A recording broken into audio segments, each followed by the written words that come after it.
Hello and welcome to Miniature Adventures. I'm Big Lee and today I want to talk about scale. So about 13 years ago this idiot here decided he was going to start writing a blog. And one of the first things I did within the first few months was I did an article about scales, different types of scales, comparing them to each other, some of the information I found online in magazine articles and from experience.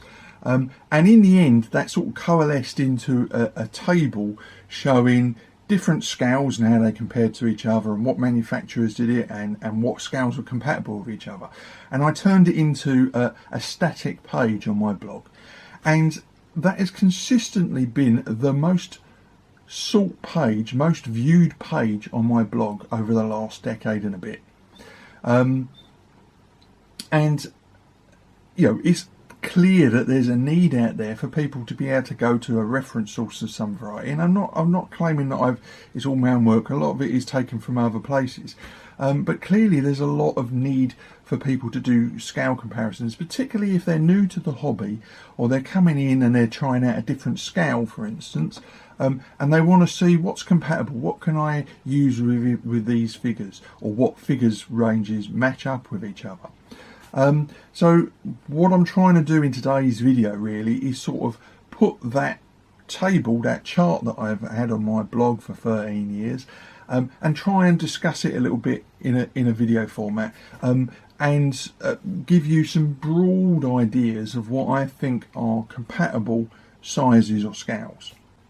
So very much this video is aimed at the newbie, but there'll be, you know, experienced wargamers that may be trying out new scales for the first time, perhaps going down to 6mm or up to a larger scale, and need a little bit of guidance. And you know, again, as always, I say I'm not an expert. I'm just an opinionated amateur, but hopefully you'll find this video interesting and useful. So it's worth starting off by saying I think there are 3 measures of scale that are really useful to us, and they're used by different manufacturers, by gamers, collectors, railway enthusiasts, and it's useful to understand what those are so that you can then understand their compatibility with each other, and hopefully enable you to be able to mix and match from different manufacturers and different genres, if you like, of scale models. Model builders tend to be very exact. Right? They will use a scale that is represented as a ratio or a fraction, such as 1/72, or 1/32 or something like that, or 1/100th.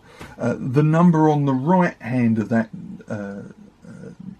scale shows how many units that on a life-size object are equivalent to 1 on the model. So in other words, a 1/100th model that is 1 centimetre tall represents a real object that is actually 100 centimetres tall. So you understand it's very exact. It can be very, very precise, and depending on the manufacturers, so you tend to be, you're talking about your Airfix, Revels, those sort of companies, and the people of scale models will be using this ratio or fraction to represent scale. Then there are model railroaders. Now I buy a lot of model railroad stuff because I can find a lot of compatibility with my wargaming stuff, and these enthusiasts have a different set of references. They usually their scales are represented by combinations of letters, so HO or 00, and some railroad and gaming scales are close enough that they're compatible as far as I can tell, certainly for the purposes of wargaming. I mean, obviously the scale modeler who's into exactitude is probably sweating and pulling their hair out at what I'm saying, but I think that some of these scales are close enough that you can get away with them on the games table. And then of course there's us wargamers, and we tend to refer to scales in terms of millimetres basically. So 15mm or 28mm or 6mm, and this is usually taken as the height of the average male figure, and is measured from the sole of foot to eye level. Now experienced wargamers will know this already. Not all scales are equal. There can be an enormous amount of difference between manufacturers, and partly because different manufacturers measure height to either to the top of the head or to the eye, Proportions can be different, so two figures that are the same height can look completely different when next to each other. And of course, manufacturers sometimes just pick random scales that they say are 6mm but are slightly different.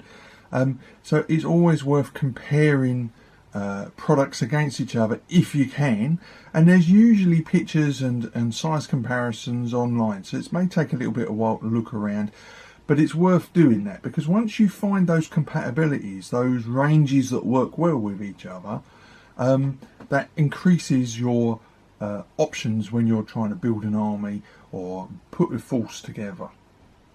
So now what I want to try and do in very broad strokes here is to look at some of the main wargaming scales and look at the compatibility with other types of scales and manufacturers. So we're going to start off with 6mm. I buy a lot of 6mm. I tend to buy a lot of my stuff from Bacchus, but I have bought terrain items and models from other companies. One 268th is 6mm or 6.5mm to the side to the scalp. It's the equivalent, so close it's almost equivalent to 1 285th scale and 1 300th scale figures. So things like H&R, Heroics and Ross do tanks in 1 285th and infantry in 1 300th scale. GHQ stuff tends to be 1 285th. Time cost 6mm buildings 1 260th, but they're all close enough that they're pretty much compatible. And then you've got Z scale model railways. Now they are approximately 1 220th, so about 7mm if you had a figure from sole to eye level, for instance, or 7.9 to the top of the head. So very, very close to 6mm. And when you're looking at buildings, railway lines, rolling stock, things like that, next to a 6mm figure, for the wargamer, you aren't going to notice the difference. So I've used Z-scale railway lines and rolling stock for use with my 6mm desert campaign stuff that I've done in the past, and it works really well. Obviously, to the purist here, to the scale modeler, that is absolute blasphemy. But to the wargamer, I think we can forgive that slight difference. As far as I'm concerned, they're close enough that they're compatible. So then we have 10mm. Now this is a scale I've not had a lot of experience with, but nonetheless there are some compatibilities that's worth pointing out. So 10mm is approximately 1 161st scale, about 10.7mm to the top of the scalp. Popular for fantasy and sci-fi ranges, used by Pendraken and Magister Militum. Pendraken stuff tends to be 1 150th, I think, for vehicles, and Magister Militum do about 160th. So very close to 10mm, to true 10mm. And then you have N scale model railway models, which are effectively 1 160th scale, so bang on 10mm, more or less, very, very close, 10.06mm or something like that, if you had the equivalent figure. And again, that means you can use model railroad, buildings, track, rolling stock, work really well with 10mm models. And of course, model railroaders are often building huge sets that include not just vehicles and rolling stock, but all sorts of other terrain. So a lot of the N scale stuff, if you look in online for shops that sell model railroad stuff, look at N scale, that will be compatible with your 10mm figures. And then we come to the other, one of the main scales for wargaming, particularly Second World War, so 15mm. Now 15mm is about 1 107th scale, so you get manufacturers like Battlefront, Pig, Skytrex. They're all similar in height, and I find they're very similar in build and proportion. So I've got a mixture of all three of those manufacturers in some of my figures, and they work really well together. There's some slight aesthetic, stylistic differences, but and of course differences between plastic and metal. But they work very well together, in my experience. I'm certainly happy with the comparison. And then for railroad scales, TT gauge is a good alternative for 15mm. So that's about 1/100th, so 16 mils really, if you had a figure equivalent, but very close enough that you could certainly use TT gauge if you can get it, for track and rolling stock and so on, so compatible with your 15mm. A more easily accessible railroad scale will be HO scale buildings and so on. Now they are 1/187th scale, so they come out. They're a little bit larger, so they work out about 18.5mm foot to eye. But if you're buying buildings and terrain and track and so on, as with all the other railroad scales, it's close enough to 15mm that you can get away with it. Again, the scale modeler is spinning in their grave at the prospect of mixing these slightly different scales together, but they work well for a war games table. So I would say, if you can get HO scale products, they will work well with your 15mm figures.